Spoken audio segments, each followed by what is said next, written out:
ቅድም እንትን ያላት የተባባልናትን የድንግል ማርያምን አጠር አድርገን ቤዛ የምንልበትን ምክንያትና ሰዎች የሚሰሩት ፖለቲካ አለ። ድንግል ማርያም ቤዛ ስትባል ኢየሱስ ቤዛ አልተባለም፣ ወይም የኢየሱስን ቤዛነት መንቀፍ ነው የሚመስል ነገር ይነሳልና ከዛ አንጻርስ እንዴት የሚለው የድንግል ማርያምን ቤዛነት እናንሳና ዘማሪት ፋንቱ ካለች የእሷን መጨረሻ ሀሳብ ሰምተን እንዘጋለን ማለት ነው።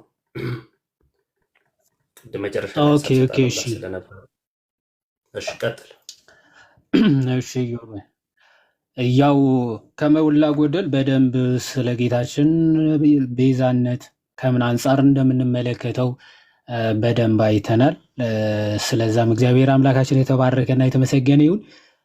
አክቹዋሊ ይህንን ብዙ ክሌም ሲደረግ ስለነበረ እንደው ካነሳ ነው አይቀር ርዕሱ ከመነሳቱ አንጻር የተወሰነ እናንሳው ከማለት አንጻር እንጂ በጭራሽ ለክርስቲያኖች ይሄ ግራ የሚያጋባ ርዕስም ፈጽሞ ሊሆን እንደማይችል ሁላችንም እናውቀዋለን። ምክንያቱ ቀደምም ብለናል፣ ወይ አርናት ወርሺፐርስ ቃላትን የምናመልክ አይደለንም። አሁን እንደ አንዳንድ ፕሮቴስታንቶች በቃላቶች የሚደነግጡ አሉ። አሁን ቅዱሳን የዓለም ብርሃን ናቸው ብንል አሁን ከክርስቶስ ጋር ማመሳሰል እንደው ከክርስቶስ ጋር አስተካከላችሁ ምናምን ሊሉ ይችላል አይደል? ግን መጽሐፍ ቅዱስ ያንን ይገልጻል አይደል? እናንተ የዓለም ብርሃን ናችሁ ይላል ሐዋርያ ቅዱስ ጳውሎስ። ከክርስቶስ ሞት የጎደለውን እኔ ደግሞ በመከራ እሞላለሁ ይላል በቤተ ክርስቲያን አይደል? ከክርስቶስ ሞት የጎደለውን እኔ ደግሞ በስጋዬ መከራ እሞላለሁ ይላል። አያችሁ፣ ክርስቶስ ያጎደለው ነገር አለ ማለት ነው። መስዋዕትነት እንደዛ ነው የምትረዱ አይደለም? አንቺ ቃላቶች ማብራራት ይፈልጋሉ። ሐዋርያ ቅዱስ ጳውሎስ ይቀጥላል፣ እንደ እግዚአብሔር መልአክ እንደ ክርስቶስ አድርጋችሁ ተቀበላችሁኝ ይላል። በጣም ሊደነግጡ ይችላሉ ፕሮቴስታንቶች ይህን ሲመለከቱ። ሐዋርያ ቅዱስ ጳውሎስ እንደ ክርስቶስ አድርጋችሁ ተቀብላችሁኛል ይላል። ይሄንን ስታዩ ልትደነግጡ ይገባል? እንደ ክርስቲያን አይገባም። ከምን አንጻር እንደተጻፈ አውዱ ቃል ላይ አይደለም የምንመሰረተው፣ ምን ለማለት ተፈልጎ ነው የሚለው ክርስቲያን ማለት ነው። ከዚህ አንጻር እመቤታችን ቤዛዊተ ዓለም ናት ሲባል የሚደነግጥ እና ከክርስቶስ ጋር ለማገናኘት የሚሞክር ካለ እሱ ሲጀመር ከሙስሊም እኔ አይለይም ብዬ ነው የማስበው። ምክንያቱም እንደው ሙሴ አምላክ ተብሏል፣ ክርስቶስም አምላክ ተብሏል። ሰው ሙሴንና ክርስቶስን ማነጻጸር ትችላለህ በአምላክነት? እንደው ሙሴ አምላክ ተብሏል፣ ክርስቶስም አምላክ ተብሏል። የክርስቶስን አምላክነት ከሙሴ ጋር ካላነጻጸርኩ ካልካንተ ክርስትናው ሲጀመር አልገባህም፣ እንደው ለእስልምና የቀረብክ ነህ ነው የምልህ። ድንግል ማርያም ቤዛዊተ ዓለም ተብላለች፣ ክርስቶስም የዓለም ቤዛ ነው። ስለዚህ ካላነጻጸርኩኝ ግደለኝ የምትል ከሆነ አንተ የምትቀርበው ለእስልምና ነው። እግዚአብሔር በሚያውቀው ለእኛ ለክርስቲያን እንደው በእኛ ክርስቲያኖች ልትባሉ አችሉም። ኦፍኮርስ ግን ሀሳባችሁ ክርስቲያናዊ ሳይሆን ወደ እስልምናው በጣም የቀረበ። ስለዚህ ክርስቲያናዊ መረዳታችን የሐዋርያዊ ትውፊት ተቀባዮች እንደመሆናችን አንድ ኤግዛክትሊ ቃል በቃል መጽሐፍ ቅዱስ ላይ ካልተጻፈ የሚል አስተምሮ ሊኖረን አይችልም። ይሄ አጋንንታዊ ትምህርት ወይም ደግሞ ማዘር ኦፍ ኦል ሄሬሲስ ነው። ለምንፍቅናዎች ሁሉ እናት ነው ይሄ የተጻፈ ብቻ የሚለው ትምህርት ማለት እሱ ስለማንቀበል። ሁለተኛ ግን ከምን አንጻር ነው የሚለው የክርስቲያናዊ ጥያቄ ሲጠየቅ ግን አባቶቻችን ካስቀመጡት አንጻር ከጥንት ከመጀመሪያዎቹ ከሐዋርያው ተከታዮች ከጻፉልን ጽሑፍ አንጻር፣ ለምሳሌ ክርስቶስ ኢየሱስ ዳግማዊ አዳም ተብሎ ይጠራል አይደል? ይሄንን ባይዘው ኮምፓሪዝን፣ ይሄ ፓራሌሊዝም አጻጻፍ ከሐዋርያው ቅዱስ ጳውሎስ የተወሰደ አጻጻፍ ነው። ከሐዋርያው ቅዱስ ጳውሎስ የተወሰደ አንደኛ ቆሮንቶስ መልእክቱ ምዕራፍ 15 ሐዋርያው ቅዱስ ጳውሎስ ብዙ ጊዜ በብሉይ ኪዳን የተጻፉትም ፓራሌል እያደረገ ከክርስቶስ ጋር ያነጻጽራቸዋል። ለምሳሌ በአዳም ምክንያት ስለሞቱ ሁሉም ደግሞ በክርስቶስ ሕያዋን ይሆናሉ እያለ ያነጻጽራል። ሞት በአዳም በኩል በአንዱ ሰው በኩል እንደመጣ እንዲሁ በአንዱ በሰው በኩል ሕይወት ደግሞ መጥቷል እያለ ሐዋርያው ቅዱስ ጳውሎስ ያነጻጽር እንመለከታለን። እንደው በብሉይ ኪዳን እንደዚህ አይነት ንጽጽር ነበረ? አልነበረም። ሐዋርያ ቅዱስ ጳውሎስ ግን ሞት በገባበት መልኩ ሕይወት እንደመጣ ይናገራል። ልክ ይሄንን ኮምፓሪዝን ከሐዋርያት እግር ስር ቁጭ ብለው ከተማሩት አባቶች የሔዋን ጥፋትስ በማን ነው የተካሰው? ዳግማዊት ሔዋንስ ማነች? ዳግማዊ አዳም ካለ ዳግማዊ ሔዋን ደግሞ አለች። ዳግማዊት ሔዋኗ ማነች የሚለውን አባቶች በምልአት አነጻጽረው ይናገራሉ። እንግዲህ ከትርጓሜው ቅድም የመጽሐፍ ቅዱስ ማህበር የሰጠውን ትርጓሜ ደግሜ ላስታውሳችሁ። የመጽሐፍ ቅዱስ የሰጠውን ትርጓሜ በደንብ አስተውሉ። ምንድን ነው የሚለው? የተያዘን ወይም ደግሞ የተወሰደን ነገር ለመመለስ የሚከፈል ዋጋ፣ ካሳ፣ ለውጥ ማለት ነው ይላል። በደንብ አስተውሉ። የተወሰደውን ኦኬ፣ የተያዘውን ነገር ለማስመለስ የሚከፈል ዋጋ፣ ካሳ ወይም ደግሞ ለውጥ ነው። ኦኬ፣ በአዳም ምክንያት የተወሰደብን ልጅነት ምናምን በክርስቶስ ሞት እንዴት ዋን ደግሞ የተወሰደብን ነገር አለ። እሱ አባቶቻችን በድንግል ማርያም እንደተመለሰ በድንግል ማርያም እንደተካሰ ቃል በቃል ይጽፋሉ። ያንን ነው የሔዋን ቤዛ። ኦኬ፣ ሔዋን ለዓለም ሞትን ስትሰጥ ድንግል ማርያም ደግሞ ለዓለም የሰጠችው ነገር አለ። ስለዚህ ቤዛዊተ ዓለም የምትባለው ከዚህ አንጻር ነው። በማስረጃ 1 2 3 አባቶች እኔ ልጥቀስ። በጣም ብዙ መጥቀስ ይቻላል። ባለፈውም ተናግረናል። በጣም ብዙ ማስረጃ መጥቀስ ይቻላል። ለናሙና ያክል ግን እኔ የተወሰኑ ነግራችሁና የቀሩትን ደግሞ እናንተ ዲግ ታደርጋላችሁ ማለት ነው። ለመጀመሪያ ጊዜ ይህንን ፓራሌሊዝም የተጠቀመው የእመቤታችንና የድንግል ማርያም እንግዲህ በስክሪፕቸር ደረጃ በጽሁፍ ደረጃ ጀስቲን ማርቲር ነው። ሰማዕቱ የስጢኖስ ማለት ነው። ሰማዕቱ የስጢኖስ እሱ ነው ይህንን ሜሪ ኢቭ ፓራሌሊዝም የጀመረው እና እሱ ዲያሎግ ዊዝ ትራይፎ ምን ብሎ ይናገራል? አጠር አድርጌ ላንብብላችሁ። ዲያሎግ ዊዝ ትራይፎ 100ኛው ፓራግራፍ ላይ እንዲህ ብሎ ይናገራል። ዲያሎግ ዊዝ ትራይፎ 100ኛው ቻፕተር ወይም ደግሞ ፓራግራፍ፣ እንደ ፓራግራፍ ነው የሚጽፋቸው እሱ። እዛ ላይ ምን ብሎ ይናገራል? እንዲህ ይላል the son of God became man through a virgin ይላል። የእግዚአብሔር ልጅ ከድንግል ምን ሆነ? ከድንግል ሰው ሆነ ይልና so that the disobedience caused by the serpent might be destroyed in the same way it had begun ይላል። በእባቡ በኩል የመጣውን ምን ዲስኦቢዲየንስ አለመታዘዝ ምን እንዲደረግ ዲስትሮይ እንዲሆን እንዲፈርስ ከሴት ከድንግል ተወለደ ይልና ፎር ኢቭ ዩ ሲያነጻጽር በደንብ ተመልከቱ። ኦኬ በደንብ ተመልከቱ። ፎር ኢቭ ሔዋን who was virgin and undefiled ድንግልና ንጽሕት በነበረችበት ጊዜ ማለት ነው gave birth to disobedience in days after listening to the serpent's word ምን ጸነሰች ይላል። ምንድን ነው የጸነሰችው የሚለው ዲስኦቢዲየንስ ኢን ዴዝ አለመታዘዝንና ሞትን ጸነሰች ይላል። የማንን ሰምታ? የእባቡን ድምፅ ሰምታ። ኦኬ በት ዘ ቨርጂን ሜሪ ኮንሲቭድ ፌዝ ኤንድ ጆይ ይላል። ድንግል ማርያም ግን የጸነሰችው ምንድን ነው ይላል? እምነትንና ደስታን ሐሴትን ነው የጸነሰችው። አያችሁ፣ በመጣበት በኩል ተክሷል። ሞት በገባበት በኩል ክሶት አለ ወይም ደግሞ ዲስትሮ የሆነ አፍርሶታል ይልና ያ የገባበት ምን ነበረ? በሔዋን አለመታዘዝ ምክንያት ሞት ተጸንሶ ነበር። በድንግል ማርያም መታዘዝ ምክንያት ያ የተጸነሰው ሞት ድንግል ማርያም በሕይወት ሻረች ማለት ሕይወትን በመጸነስ ተፈረሰ፣ ዲስትሮይ ሆነ ማለት። ኦኬ ፎር ዌን ዘ ኤንጅል ገብርኤል brought her the glad tidings that the Holy Spirit would come upon her and the power of the Most High would overshadow her so that the Holy One born of her would be the Son of God. She answered, let me እያለ ይቀጥላል። ስለዚህ ድንግል ማርያም የተቀበለችው ሕይወት ነው። ማን ደግሞ ሞትን ተቀበለች ማለት ነው? ሔዋን ማለት ነው። ሔዋን ሞትን ጸነሰች፣ ድንግል ማርያም ሕይወትን ጸነሰች ማለት። ኦኬ ደን ሄራኔስ ኦፍ ሊዮ ቅዱስ ሄራኒዮስ በሚገርም ሁኔታ እሱ ደግሞ ሲጠቀም ቃላቶች በሚገርም ሁኔታ እንዲህ ብሎ ነው የሚናገረው። ሁለት ቦታዎች ላይ አድቨርሰስ ሄሬሲ ቻፕተር 3 ቁጥር 22 ቻፕተር 3 ያዙ። እሺ አድቨርሰስ ሄሬሲ ወይም አጌንስት ሄሬሲ መጽሐፉ ማለት ነው። ቡክ 3 ቁጥር 22 ላይ አይ ሚን ቻፕተር 22 ላይ ማለት ነው። ቻፕተር 22 ላይ እንዲህ ይላል even though Eve had ኦኬ በደንብ አስተውሉ። even though Eve had Adam for a husband.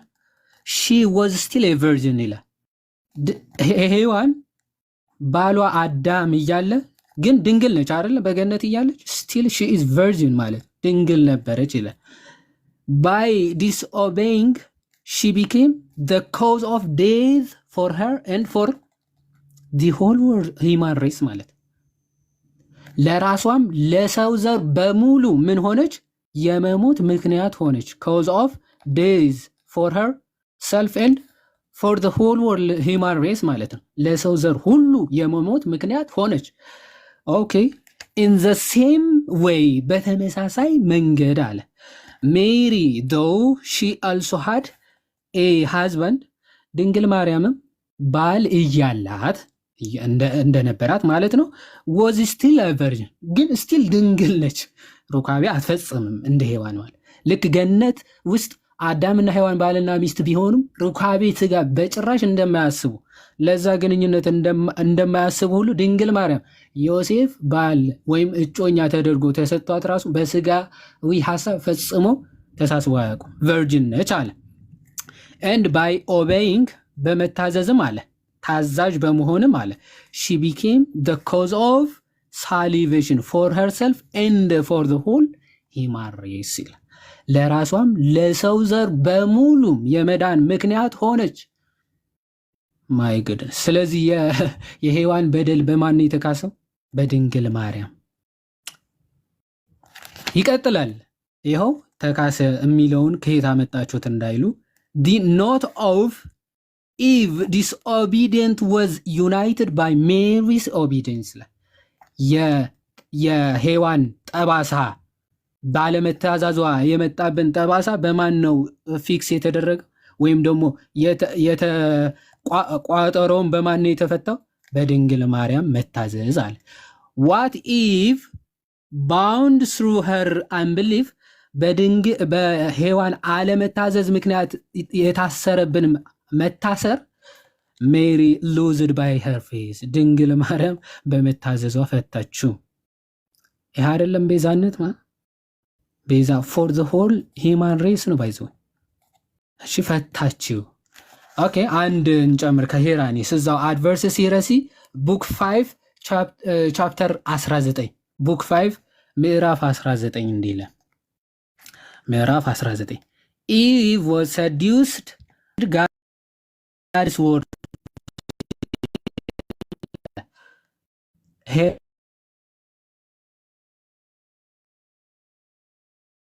ሔዋን አንድ ያጠፋውን ለዛ ለጥፋቱ የተሰጠ ካሳ ነው ቤዛ እንዳትረሱ። እሺ የሔዋን ጥፋት በማን እየተካሰ እንደሆነ እየነገሩን ስለሆነ አባቶቻችን ማለት ነው። ኦኬ እና እሱን እንዳትረሱ። ልቀጥልና እዚህ ጋር ምን ይላል? ምንድነው ማን ነው ባለፈው ይቅርታ እሷን ሐሳብ ሰጥቼ ልለፍ።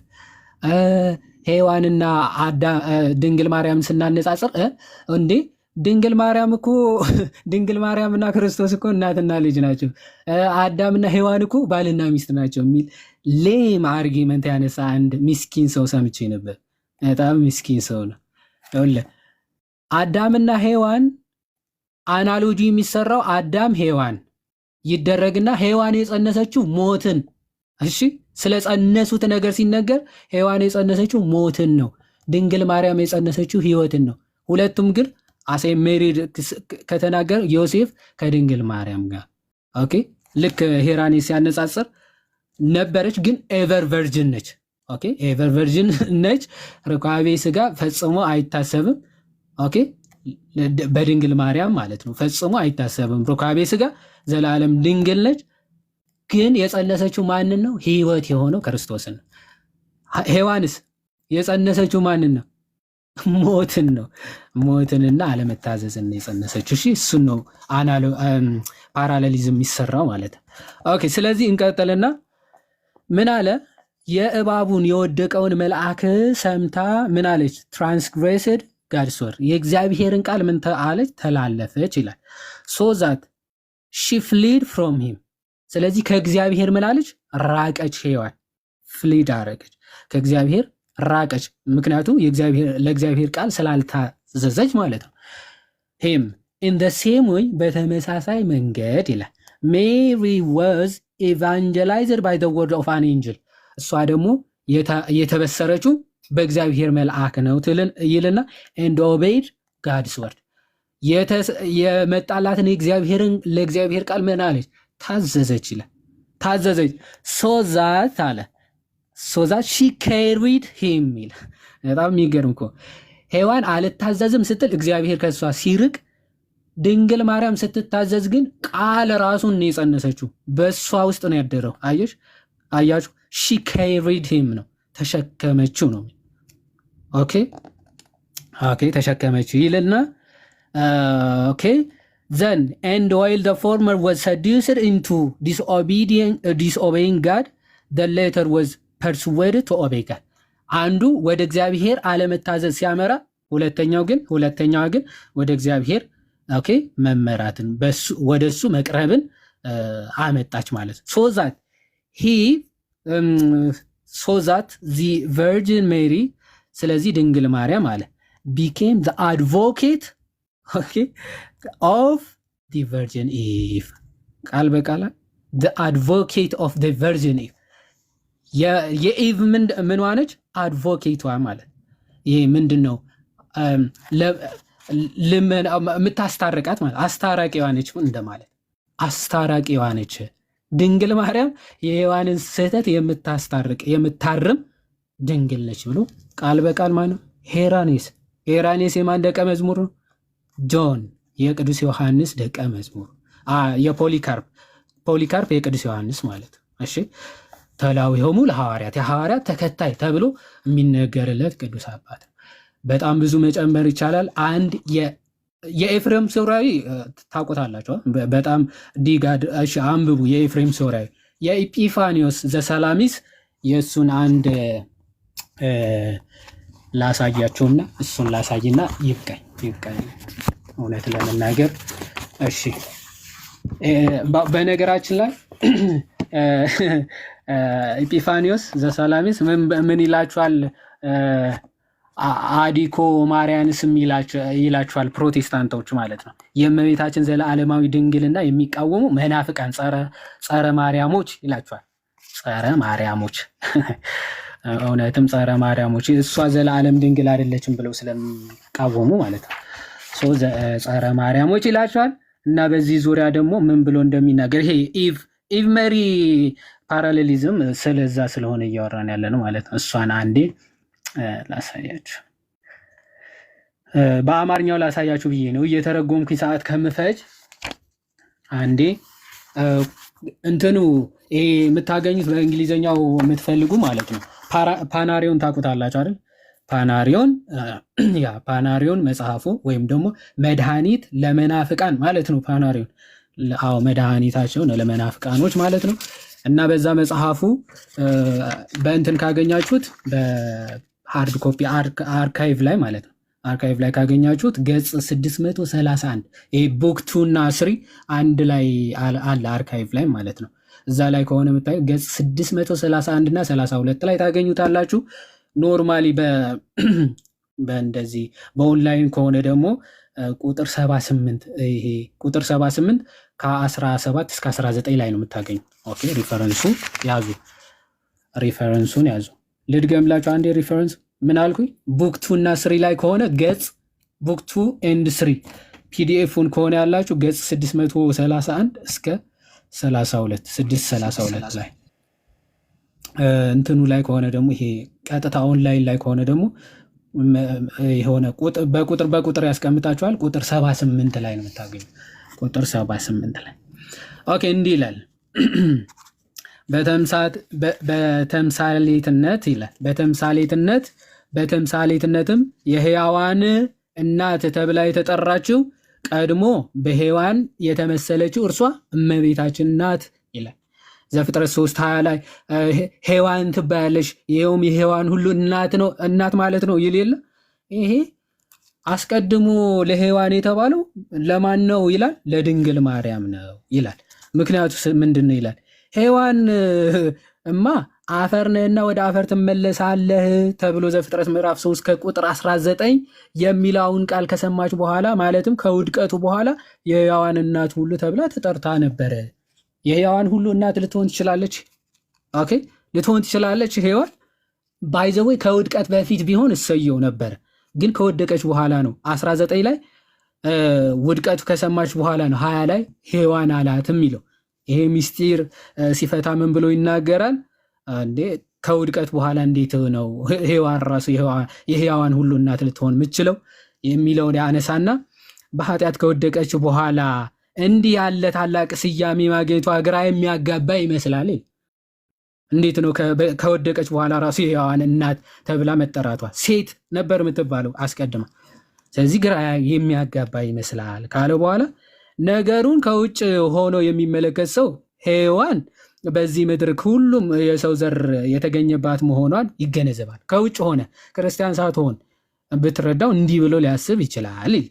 ድንግል ማርያም ግን በተቃራኒው ራሱ ሕይወትን ወይም ደግሞ ጌታን በመውለድ ወደ ዓለም ያመጣች በመሆኗ የሕያዋን ሁሉ እናት ሆናለችና።